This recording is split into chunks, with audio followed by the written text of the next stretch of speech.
नमस्कार दोस्तों, स्वागत है आपका पर्व स्टडी जोन में। दोस्तों, आज के इस वीडियो में हम सामान्य ज्ञान से संबंधित महत्वपूर्ण 30 प्रश्नों को कवर करेंगे जो डिफरेंट एग्जाम्स में, चाहे एसएससी हो, आरआरबी, एनटीपीसी हो, बीएड, पुलिस कांस्टेबल, कोई भी एग्जाम्स हो, उनमें लगभग 20 से 25 वर्षों से लगातार पूछे जा रहे हैं। तो प्लीज़ अगर आप हमारे चैनल पर पहली बार हैं तो हमारे चैनल को सब्सक्राइब कर लें, साथ में बेल आइकन को भी दबाइए जिससे आपको हमारे लेटेस्ट वीडियोज़ का अपडेट मिलता रहे।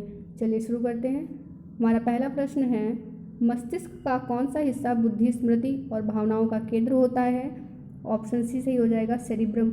मस्तिष्क का जो सेरिब्रम भाग होता है यह बुद्धि, स्मृति और भावनाओं के लिए उत्तरदायी होता है।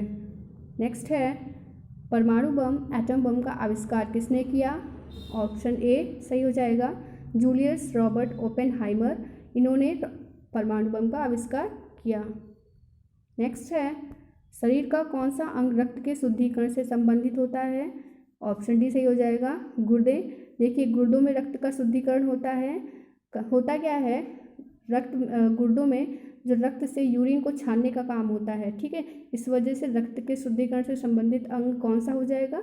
गुर्दे। अगर अदर ऑप्शंस की बात करें, जैसे फेफड़ों की, फेफड़ों में क्या होता है, जो ब्लड में ऑक्सीजन को मिक्स करने का काम फेफड़ों में होता है। प्रश्न में पूछा गया है रक्त के शुद्धिकरण से संबंधित अंग, तो ऑप्शन डी सही हो जाएगा, गुर्दे। चलिए अगले प्रश्न की ओर चलते हैं। भारत का सबसे ज़्यादा वन आच्छादित प्रदेश कौन सा है? ऑप्शन बी सही हो जाएगा, मध्य प्रदेश। देखिए, मध्य प्रदेश का ज़्यादातर क्षेत्र वन आच्छादित प्रदेश। चलिए अगला है, जलेपला और नाथुला दर्रे कहाँ स्थित हैं? ऑप्शन ए सही हो जाएगा, सिक्किम। ये दोनों ही दर्रे सिक्किम में स्थित हैं। दोस्तों, इससे पहले हमने भारत में स्थित दर्रों पे एक वीडियो बनाया है, वह हमारे चैनल पे जा करके आप दे सकते हैं, उसका लाभ उठा सकते हैं। चलिए अगला प्रश्न, पहले कांग्रेस अधिवेशन की अध्यक्षता किसने की थी? ऑप्शन डी सही हो जाएगा, व्योमेश चंद्र बनर्जी। देखिए, पहले कांग्रेस अधिवेशन की अध्यक्षता व्योमेश चंद्र बनर्जी ने की थी और ये हुआ कब था? तो ये हुआ था 27 दिसंबर 1885 में। हम सभी जानते हैं कांग्रेस की स्थापना 1885 में की थी और किसने की थी? A.O. ह्यूम ने।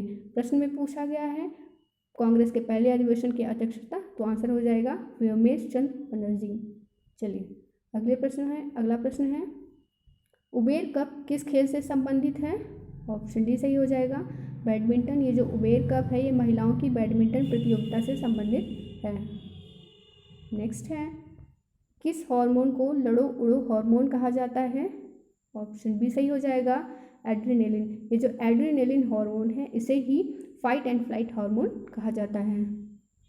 नेक्स्ट है, फोटोग्राफी में मुख्य रंग कौन से होते हैं? ऑप्शन डी सही हो जाएगा, लाल, नीला, हरा। जो लाल, नीला, हरा रंग है ये फोटोग्राफी के मुख्य रंग होते हैं। नेक्स्ट है, परमाणु शक्ति संयंत्र किस सिद्धांत पर काम करता है? ऑप्शन बी सही हो जाएगा, विखंडन। परमाणु शक्ति संयंत्र जो है विखंडन सिद्धांत पर काम करते हैं।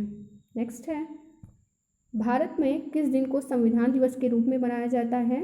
ऑप्शन बी सही हो जाएगा, 26 नवंबर। देखिए, हर साल भारत में 26 नवंबर को संविधान दिवस के रूप में मनाया जाता है। चलिए चलते हैं अगले प्रश्न की ओर। सिख धर्म के 10वें गुरु कौन थे? ऑप्शन बी सही हो जाएगा, गोविंद सिंह। गोविंद सिंह सिख धर्म के 10वें गुरु थे। नेक्स्ट है, विश्व का सबसे बड़ा रेगिस्तान कौन सा है जो 10 देशों में फैला हुआ है? बहुत ही पेट क्वेश्चन है, लगभग सभी को इसका आंसर पता होगा। ऑप्शन डी सही हो जाएगा, सहारा। जो सहारा का रेगिस्तान ही विश्व का सबसे बड़ा रेगिस्तान तो है ही, साथ में 10 देशों में फैला हुआ है। ये बहुत कम लोगों को फैक्ट पता होगा। ठीक है, चलते हैं अगले प्रश्न की ओर। भारत का सबसे बड़ा पुरस्कार कौन सा है? तो ऑप्शन ए सही हो जाएगा, भारत रत्न।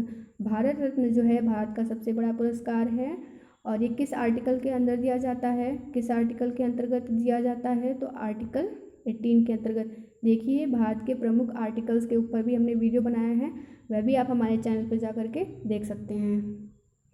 चलिए अगला प्रश्न है, पानीपत की पहली लड़ाई बाबर और किसके मध्य में हुई थी? ऑप्शन सी सही हो जाएगा, इब्राहिम लोदी। और कब हुई थी? तो ये हुई थी 1526 में और इसमें बाबर विजयी रहा था। चलिए अगला प्रश्न है, एक स्वस्थ मनुष्य का रक्तदाब ब्लड प्रेशर कितना होना चाहिए? ऑप्शन बी सही हो जाएगा, चलिए अगले प्रश्न की ओर चलते हैं। भारत की अर्थव्यवस्था किस प्रकार की अर्थव्यवस्था है? ऑप्शन सी सही हो जाएगा, मिश्रित अर्थव्यवस्था। भारत की अर्थव्यवस्था कैसी है? मिश्रित अर्थव्यवस्था। चलिए अगला है, प्रोजेक्ट टाइगर भारत में किस वर्ष प्रारंभ किया गया? तो ऑप्शन हो जाएगा, हमारा आंसर हो जाएगा 1973। 1973 में भारत में प्रोजेक्ट टाइगर शुरू किया गया। नेक्स्ट है, भारत का बिस्मार्क किसे कहा जाता है?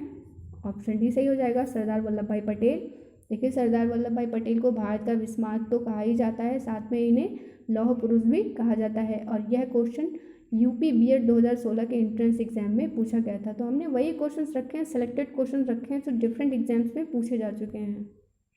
अगला प्रश्न है, न्यूक्लियर रिएक्टरों में विमंदकों का प्रयोग क्यों किया जाता है? ऑप्शन बी सही हो जाएगा, न्यूट्रॉनों की गति को मंद करने के लिए। देखिए विमंदकों का प्रयोग न्यूट्रॉनों की गति को मंद करने के लिए किया जाता है। और एक मंदक होता है D2O, जिसे भारी जल कहते हैं, ठीक है। और इसे न्यूक्लियर रिएक्टरों में मंदक के रूप में यूज़ किया जाता है न्यूट्रॉनों की गति को मंद करने के लिए, ठीक है। चलिए अगला प्रश्न है, वर्तमान में संपत्ति का अधिकार किस प्रकार का अधिकार है? ऑप्शन ए सही हो जाएगा, विधिक अधिकार। संपत्ति का अधिकार कैसा अधिकार है? विधिक अधिकार है। नेक्स्ट है, भारतीय रिजर्व बैंक RBI का राष्ट्रीयकरण कब किया गया? ऑप्शन डी सही हो जाएगा, 1949। देखिए भारतीय रिजर्व बैंक RBI का राष्ट्रीयकरण 1949 में किया गया। नेक्स्ट है, माई एक्सपेरिमेंट विथ ट्रुथ किसकी रचना है? ऑप्शन बी सही हो जाएगा, महात्मा गांधी जी की। देखिए my experiment with truth Mahatma Gandhi ji की रचना है। अगले प्रश्न है, 11 दिसंबर 1946 में संविधान सभा का स्थायी सदस्य किसे चुना गया? देखिए प्रश्न में बात की गई है संविधान सभा के स्थायी सदस्य की, तो ऑप्शन नंबर सी सही हो जाएगा, राजेंद्र प्रसाद, जो हमारे देश के पहले राष्ट्रपति भी थे, ठीक है। इन्हें संविधान सभा का स्थायी सदस्य चुना गया। अगर प्रश्न में पूछा जाए कि अस्थायी सदस्य किसे चुना गया था, तो हमारा आंसर हो जाएगा सच्चिदानंद सिन्हा, ठीक है। इस क्वेश्चन में बात हुई है संविधान सभा का स्थायी सदस्य के बारे में पूछा गया, तो ऑप्शन नंबर सी सही हो जाएगा, राजेंद्र प्रसाद। नेक्स्ट है, विश्व का सबसे बड़ा नदी द्वीप कहाँ स्थित है? ऑप्शन डी सही हो जाएगा, इंडिया, भारत, ठीक है। और देखिए कहाँ स्थित है, तो देखिए जो माजुली द्वीप है वो असम के ब्रह्मपुत्र नदी के मध्य में स्थित है, जो विश्व का सबसे बड़ा नदी द्वीप है। ऑप्शन नंबर डी, भारत सही हो जाएगा इस प्रश्न के लिए। चलते हैं अगले प्रश्न पे, किसे भविष्य की धातु कहा जाता है? ऑप्शन बी सही हो जाएगा, टाइटेनियम। टाइटेनियम को भविष्य की धातु कहा जाता है। नेक्स्ट है, किसका काल मुगल वास्तुकला का स्वर्णकाल कहा जाता है? तो ऑप्शन नंबर बी सही हो जाएगा, शाहजहां। देखिए शाहजहां के काल को मुगल वास्तुकला का स्वर्णकाल कहा जाता है। बहुत ही कंफ्यूजन वाले दो क्वेश्चन हैं मुगल काल से जो पूछे जाते हैं। अगला प्रश्न हमारा वही है, देखिए किसके काल को मुगल चित्रकला का स्वर्णकाल कहा जाता है? तो ऑप्शन ए हमारा सही हो जाएगा, जहांगीर। देखिए अगर प्रश्न में पूछा जाएगा चित्रकला का स्वर्णकाल, ठीक है, मुगल काल में चित्रकला का स्वर्णकाल किसे कहा जाता है, तो आंसर हमारा जहांगीर हो जाएगा, ठीक है। और अगर पूछेगा मुगल वास्तुकला का स्वर्णकाल पूछा जाएगा, तो आंसर हमारा शाहजहां हो जाएगा। यहाँ प्रश्न में पूछा गया है चित्रकला का स्वर्णकाल, तो ऑप्शन ए सही हो जाएगा, ठीक है। चलते हैं अगले प्रश्न पे, किस द्रव के एकत्रित होने पर मांसपेशियां थकान का अनुभव करने लगती हैं? ऑप्शन नंबर सी सही हो जाएगा, लैक्टिक एसिड। देखिए जब मांसपेशियों में जो लैक्टिक एसिड एकत्रित होने लगता है तो मनुष्य को थकान का अनुभव होने लगता है, तो इस प्रश्न के लिए ऑप्शन सी सही हो जाएगा, लैक्टिक एसिड। चलिए चलते हैं इस वीडियो के अंतिम प्रश्न पे, बहुत ही पेट क्वेश्चन है, किस विटामिन में कोबाल्ट पाया जाता है? ऑप्शन नंबर सी सही हो जाएगा, विटामिन B12। विटामिन B12 में कोबाल्ट पाया जाता है। दोस्तों आज का हमारा वीडियो यहीं पे ख़त्म होता है। आपको हमारी वीडियो कैसी लगी कमेंट बॉक्स में बता सकते हैं आप, ठीक है। इससे रिलेटेड कोई भी सुझाव हो वह भी आप हमें कमेंट बॉक्स में दे सकते हैं। वीडियो अच्छी लगी हो तो प्लीज़ इसे ज़्यादा से ज़्यादा लोगों में शेयर करें, लाइक करें। और हमारे चैनल पर अगर आप पहली बार हैं तो प्लीज़ हमारे चैनल को सब्सक्राइब कर लें, साथ में बेल आइकन को दबाएं जिससे आपको हमारे लेटेस्ट वीडियोस का अपडेट मिलता रहे। मिलते हैं अगले वीडियो में, तब तक के लिए जय हिंद, जय भारत।